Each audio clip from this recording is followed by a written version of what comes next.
everyone, welcome to MedMate Easy and today we will study about Parkinson disease. अगर हम Parkinson disease की बात करें तो ये एक slow degenerative progressive disease condition है जिसमें हमारे जो न्यूरॉन्स हैं जो कि डोपामिन प्रोड्यूस करते हैं वो क्या हो जाते हैं, डैमेज।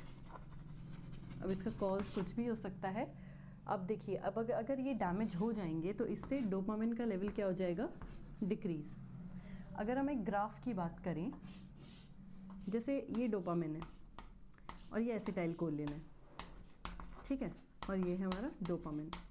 अगर इसका लेवल डिक्रीज़ होकर इतना हो गया तो क्या एसिटाइल कोलिन का कंपैरेटिवली लेवल ज़्यादा नहीं है? ज़्यादा है। तो इस डिजीज़ कंडीशन में क्या होता है, डोपामिन तो कम है ही, इसमें एसिटाइल कोलिन का लेवल ज़्यादा है। अब वो थोड़ा प्रोड्यूस भी ज़्यादा हो सकता है या फिर कंपैरिजन करके देखेंगे तो कंपैरेटिवली भी ज़्यादा है, जिस वजह से पेशेंट्स में क्या देखने को मिलता है, ट्रेमर्स, मसल रिजिडिटी, ये देखने को मिलता है।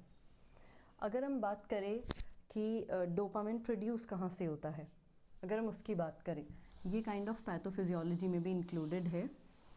जो हमारा डोपामिन है वो सब्सटेंशिया नाइग्रा, यहाँ से हमारे ब्रेन में, मिड ब्रेन में सब्सटेंशिया नाइग्रा होता है। उसके दो पार्ट्स हैं, pars compacta and pars reticulata. अब इससे प्रोड्यूस होता है हमारा डोपामिन, पार्स कॉम्पैक्टा से। पार्स रेटिकुलर रिस्पॉन्सिबल है गाबा के लिए, ठीक है, और ये हमारा प्रेजेंट कहाँ है, मिड ब्रेन में। तो इसमें क्या होता है, पार्स कॉम्पैक्टा वाले एरिया में जो है वो डैमेज अगर आ गया है तो उससे डोपामिन क्या हो जाएगा, कम हो जाएगा। उस वजह से हमारा ट्रेमर्स, मसल रिजिडिटी, ये सब देखने को मिलते हैं। अगर हम सब्सटेंशिया नाइग्रा के बारे में थोड़ा सा देखें तो ये डार्क कलर का होता है। अब ये डार्क कलर का क्यों है, क्योंकि जब डोपामिन प्रोड्यूस होता है पार्स कॉम्पैक्टा में तो एक बाय प्रोडक्ट निकलता है। वो बाय प्रोडक्ट क्या है, वो बाय प्रोडक्ट है न्यूरोमेलानिन। मेलानिन एक डार्क पिगमेंट है, तो जब बाय प्रोडक्ट न्यूरोमेलानिन निकलेगा डोपामिन बनने की वजह से तो ये हमारे सब्सटेंशिया नाइग्रा को कैसा कलर देता है, डार्क कलर देता है। तो अगर हम पैथोफिजियोलॉजी की बात करें तो इसमें क्या है, जो हमारा मिड ब्रेन में जो सब्सटेंशिया नाइग्रा में पार्स कॉम्पैक्टा है वो डैमेज होने की वजह से जो डोपामिन का प्रोडक्शन है वो कम हो जाता है। कंपैरेटिवली जो ACH है वो उसका लेवल हमें थोड़ा सा इंक्रीज लगता है, जिस वजह से ट्रेमर्स और मसल रिजिडिटी आते हैं। ये क्या है, हमारा पैथोफिजियोलॉजी। अगर हम बात करें इसके कॉजेज़ की तो कॉजेज़ में सबसे पहले है इडियोपैथिक। इसका क्या मतलब है कि कॉज क्या है, अननोन, हमको कॉज नहीं पता क्या है, वो है हमारा इडियोपैथिक। सेकंड, एक्सेसिव जो एंटी साइकोटिक ड्रग्स हैं उस वजह से भी हो सकता है। जो भी पेशेंट्स एंटी साइकोटिक ड्रग्स पे हैं, अगर वो एक्सेसिव अमाउंट में एंटी साइकोटिक ड्रग्स कंज्यूम करते हैं उस वजह से भी पार्किंसन डिजीज़ देखने को मिलता है। नेक्स्ट अगर हम देखें तो कोई ट्रॉमा हो गया, कोई इंजरी हो गया, उस वजह से भी हमारे मिड ब्रेन तक इंजरी पहुंच गई, उस वजह से भी हमारा क्या हो सकता है, पार्किंसन डिजीज़ हो सकती है। या फिर अगर हम बात करें MPTP, MPTP क्या है, मिथाइल 4-फिनाइल 1,2,3,6 टेट्राहाइड्रोपाइरिडीन। ये कंपाउंड है, ये प्रोड्यूस होता है उन पेशेंट्स में एज अ बाय प्रोडक्ट जो ड्रग्स लेते हैं, बहुत ज़्यादा एडिक्टिव पेशेंट्स होते हैं, नारकोटिक्स लेते हैं, उन पेशेंट्स में बाय प्रोडक्ट है MPTP, दैट इज़ मिथाइल 4-फिनाइल 1,2,3,6 टेट्राहाइड्रोपाइरिडीन। अब ये क्या करता है, ये डायरेक्टली कॉज करता है हमारा क्या, पार्किंसन डिजीज़। अगर हम देखें और कॉजेज़, कार्बन मोनोऑक्साइड अगर बहुत ज़्यादा है उस वजह से भी होता है। मैंगनीज एक मेटल है, एलिमेंट है, अगर मैंगनीज ज़्यादा है किसी पेशेंट की बॉडी में, उस वजह से भी पार्किंसन डिजीज़ जैसे सिम्टम्स देखने को मिलते हैं। उसको हम बोलते हैं manganese induced Parkinson disease. But वो पार्किंसन डिजीज़ और ये पार्किंसन डिजीज़ डिफ़र करता है। ऐसा क्यों है? क्योंकि ये पार्किंसन डिजीज़ डोपामिन कम की वजह से नहीं है, ये है मैंगनीज की एक्सेस होने की वजह से, लेकिन ये है डोपामिन के कम होने की वजह से। तो अगर हम डोपामिन देंगे तो ये वाला तो ठीक होगा, बट इस पर कुछ असर नहीं आएगा क्योंकि इसमें डोपामिन नॉर्मल है, ज़्यादा क्या है हमारा मैंगनीज। और अगर हम देखें, एक ड्रग है मेटाक्लोप्रोमाइड,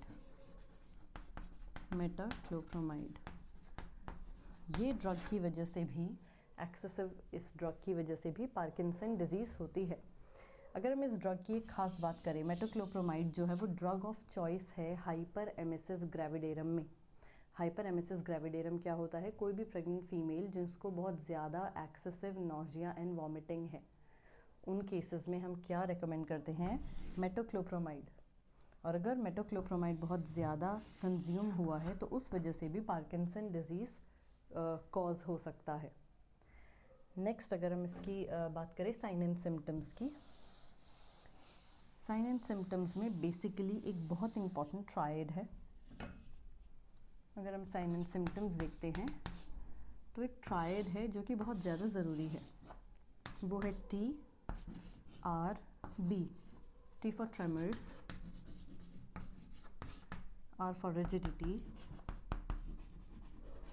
and B for bradykinesia. Tremors अगर हम देखें तो ये क्या होते हैं?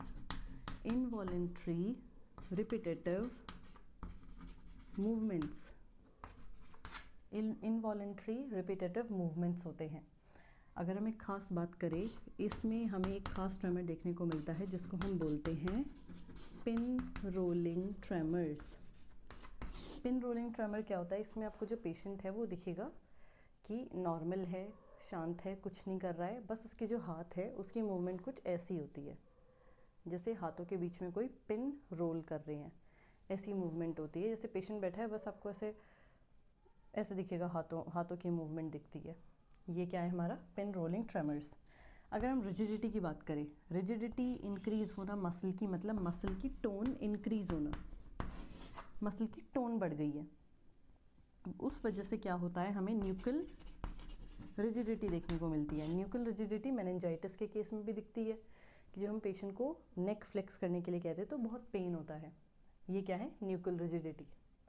और इसमें हमें कॉग व्हील रिजिडिटी भी देखने को मिलती है। कॉग व्हील रिजिडिटी क्या होता है? जैसे साइकिल की जो चेन है, जब वो चढ़ती है ऐसे टक टक टक टक करके, वैसे ही जब हम पेशेंट को कहते हैं अपना हाथ एक्सटेंड करो, अपने बॉडी की तरफ लेकर आओ, तो हम तो नॉर्मली स्मूथली लेकर आ रहे हैं, बट जो पार्किंसन डिजीज़ से अफेक्टेड पेशेंट्स हैं वो ऐसे ऐसे करके उनका हाथ आता है अपनी बॉडी की तरफ, ऐसे जर्की एक मूवमेंट होती है, जैसे अटक अटक के आना। इसको हम क्या बोलते हैं? कॉग व्हील रिजिडिटी। अगर हम बात करें ब्रेडीकाइनेसिस की, ब्रेडीकाइनेसिस में क्या होता है? जो वॉलेंट्री मूवमेंट्स है वो क्या हो जाती हैं? काफ़ी स्लो हो जाती हैं। पार्किंसन डिजीज़ से अफेक्टेड पेशेंट्स में जो भी हमारी वॉलेंट्री मूवमेंट्स है वो बहुत ज़्यादा स्लो हो जाती है। जैसे कि पेशेंट को डिफ़िकल्टी होती है स्वॉलो करने में, जिसको हम क्या बोलते हैं? डिस्फेजिया। स्वॉलो करने में डिफ़िकल्टी है जिस वजह से पेशेंट का क्या होता है? Excessive drooling. पेशेंट में बहुत ज़्यादा ड्रूलिंग देखने को मिलती है। पेशेंट को डिफ़िकल्टी इन च्यूइंग, कुछ चीज़ चबाने में दिक्कत होती है। पेशेंट का गेट की अगर हम बात करें, गेट मतलब जैसे वो चाल ढाल है, वो क्या होता है? Shuffling gate. शफलिंग गेट में क्या होता है? बेसिकली इसमें जो शोल्डर्स हैं वो बेंड होते हैं फॉरवर्ड, शोल्डर्स होंगे फॉरवर्ड बेंड, जो नीज हैं वो फ्लेक्स्ड होते हैं, एंड स्टेप्स कैसे होते हैं? स्मॉल। मतलब पेशेंट के जो कंधे हैं वो झुके हुए होते हैं, नीज फ्लेक्स होते हैं और ऐसे छोटे छोटे स्टेप्स लेके पेशेंट चलता है, उसको हम क्या बोलेंगे, उसको हम बोलते हैं शफलिंग गीट। तो पेशेंट में शफलिंग गीट देखने को मिलता है। और mask like face, mask like face का मतलब क्या है, एक्सप्रेशनलेस। ऐसे पेशेंट्स में एक्सप्रेशंस देखने को नहीं मिलते हैं, उसको हम क्या बोलते हैं, मास्क लाइक फेस। और अगर हम देखें तो इन पेशेंट्स की राइटिंग की अगर हम बात करें तो इनकी हैंड राइटिंग ना काफ़ी स्मॉल होती है, काफ़ी छोटा छोटा लिखते हैं। तो ये हमारे थे साइन एंड सिम्टम्स। अगर हम बात करें डायग्नोसिस की, ऐसे पेशेंट्स में डायग्नोसिस में सबसे पहले हम करेंगे history collection, physical examination, CT MRI से हम जो डैमेज्ड एरियाज़ हैं उनको देख सकते हैं, हाईलाइट कर सकते हैं। और एक जो बहुत डिफरेंशिएटिंग डायग्नोसिस है उसमें वो क्या होता है, हम levodopa and carbidopa challenging test. अब इसमें क्या होता है, हम पेशेंट को स्मॉल अमाउंट में लीवोडोपा और कार्बिडोपा का एक मिक्स देते हैं। अगर पेशेंट को सिम्टम्स में रिलीफ देखने को मिलता है तो मतलब पेशेंट को पार्किंसन डिजीज़ है, क्योंकि पार्किंसन डिजीज़ में बेसिकली डोपामिन कम है, इसीलिए सिम्टम्स आ रहे हैं। अगर हम डोपामिन दे देंगे, लीवोडोपा अगर हम दे देंगे तो सिम्टम्स जो है वो नॉर्मल हो जाते हैं, कम हो जाते हैं, सिम्टम्स कम हो जाते हैं। तो इसीलिए ये एक कन्फर्मेटरी टेस्ट बन जाता है। अगर हम बात करते हैं इसके ड्रग मैनेजमेंट की, तो हम आगे इसका क्या देखेंगे, ड्रग मैनेजमेंट। तो ये इसके डायग्नोसिस से ही लिंक है, यानी सबसे पहले हम कंबाइंड डोज देते हैं लीवोडोपा प्लस कार्बिडोपा। अगर हम देखें लीवोडोपा, हम सीधा डोपामिन क्यों नहीं दे देते, देखो जो डोपामिन है वो ब्लड ब्रेन बैरियर क्रॉस नहीं कर सकता, इसीलिए हम सिर्फ डोपामिन नहीं देते पेशेंट को, हम क्या देते हैं, लीवोडोपा। लीवोडोपा क्या है, प्रीकर्सर है डोपामिन का, लीवोडोपा से बनता है डोपामिन, ठीक है। अब क्या होता है, हम कार्बिडोपा क्यों देते हैं साथ में, देखो हमने पेशेंट की बॉडी में दिया लीवोडोपा, अब एक एंजाइम है जो इस रिएक्शन को फैसिलिटेट करता है, वो है डी कार्बोक्सिलेज। डी कार्बोक्सिलेज जो एंजाइम है वो लीवोडोपा को कन्वर्ट करता है डोपामिन में। अब अगर मैंने पेशेंट को लीवोडोपा दिया और उसके ब्लड स्ट्रीम में ही कन्वर्जन हो गया, तो क्या ये dopamine blood brain barrier cross कर पाएगा, नहीं कर पाएगा। इसीलिए हम क्या करते हैं, हम पेशेंट को कार्बिडोपा भी देते हैं, ताकि ये वाला लीवोडोपामिन इस एंजाइम की वजह से ब्लड में ही कन्वर्ट ना हो जाए। पहले हम चाहते हैं कि लीवोडोपा ब्लड ब्रेन बैरियर को क्रॉस करे और उसके बाद ये लीवोडोपा डोपामिन में कन्वर्ट हो, इसीलिए हम देते हैं कार्बिडोपा, ताकि वो ये कन्वर्जन रोक दे, ब्लड में ये कन्वर्जन ना हो, इसीलिए हम कार्बिडोपा देते हैं लीवोडोपा के साथ। एक बार लीवोडोपा ब्रेन क्रॉस करके चला गया, फिर वो कन्वर्ट हुआ, दैट इज़ ओके, वही हम चाहते हैं। Next is bromocriptine. हम पेशेंट को ब्रोमोक्रिप्टिन भी देते हैं, क्योंकि ये क्या करता है, ये जो भी हमारे डोपामिन के रिसेप्टर्स हैं उनको और स्टिमुलेट करता है, ये स्टिमुलेट करते हैं हमारे डोपा के रिसेप्टर्स को। लेकिन एक चीज़ ध्यान रखने वाली बात है कि जो भी लैक्टेटिंग विमेन हैं, जो भी ब्रेस्ट फीड करती हैं विमेन, उनको हमें ब्रोमोक्रिप्टिन नहीं देना, क्योंकि ब्रोमोक्रिप्टिन क्या करता है, प्रोलैक्टिन को कम करता है। अगर प्रोलैक्टिन कम होगा तो मिल्क प्रोडक्शन कम हो जाएगा, इसी वजह से हमें कभी भी कोई फीमेल जो लैक्टेट कर रही है उसको ब्रोमोक्रिप्टिन नहीं देना। नेक्स्ट हम क्या दे सकते हैं,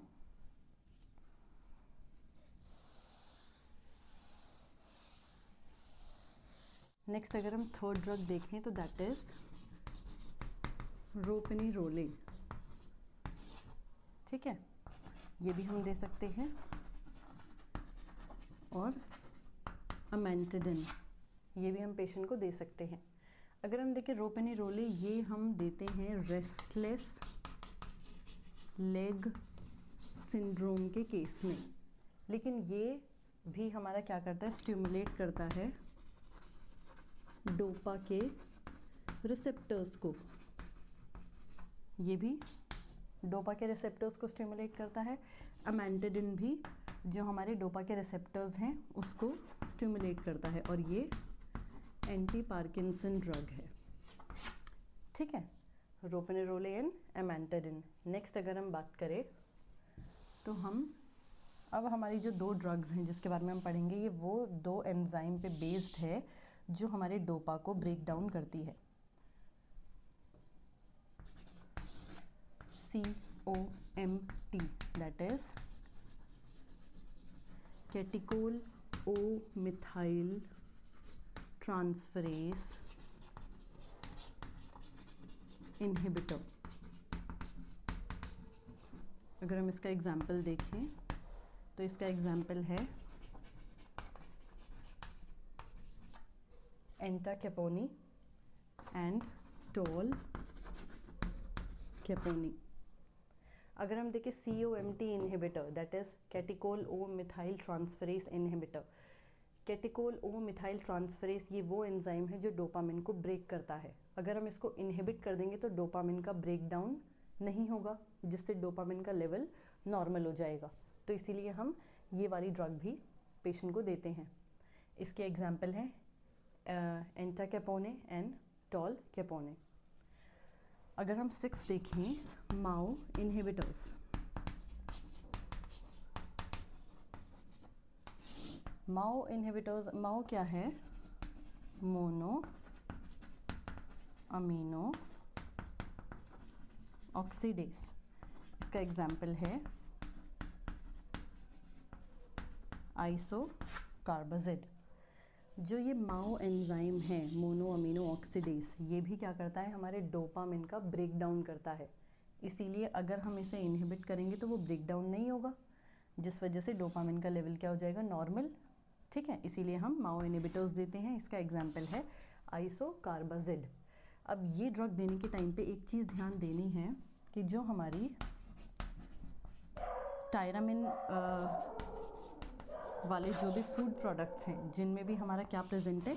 टायरामिन प्रेजेंट है, हमें वो नहीं देने हैं, क्योंकि ये क्या करते हैं? ये कॉज करते हैं हाइपरटेंशन क्राइसिस, हाइपरटेंसिव क्राइसिस। अगर हम माओ इनहिबिटर्स के साथ टायरामिन दे देंगे तो वो हाइपरटेंसिव क्राइसिस कॉज करता है। ऐसा क्यों है? क्योंकि जो टायरामिन है उसको भी प्रोसेस कौन करता है? Mono amino oxidase. अगर मोनो अमीनो ऑक्सीडेज को हम इनहिबिट कर रहे हैं तो जो हमारा टायरामिन है इसका लेवल इंक्रीज़ होता जाएगा, इंक्रीज़ होता जाएगा, टॉक्सिक हो जाएगा हमारी बॉडी के लिए, और वही क्या कॉज करता है? Hypertensive crisis. अगर हम ऐसे पेशेंट्स में, पार्किंसन डिजीज़ के पेशेंट्स में, अब हम मैनेजमेंट, जनरल मैनेजमेंट की बात करें तो हम क्या कर सकते हैं? जनरल मैनेजमेंट के लिए ऐसे पेशेंट्स को, उनको ट्रेमर्स ना हो, इसके लिए हम क्या कर सकते हैं? कोई पर्पसफुल एक्टिविटी, ये इनकरेज करते हैं।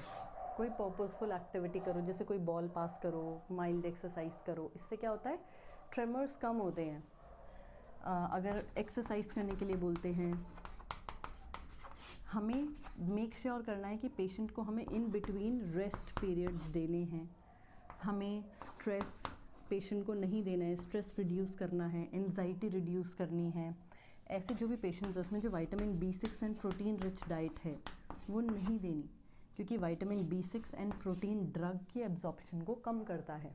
जो भी हम पेशेंट को ड्रग्स दे रहे हैं वो सबका एब्जॉर्प्शन कम कर देगा। इसीलिए हमें विटामिन B6 एंड प्रोटीन जो है वो डाइट में कम करना है।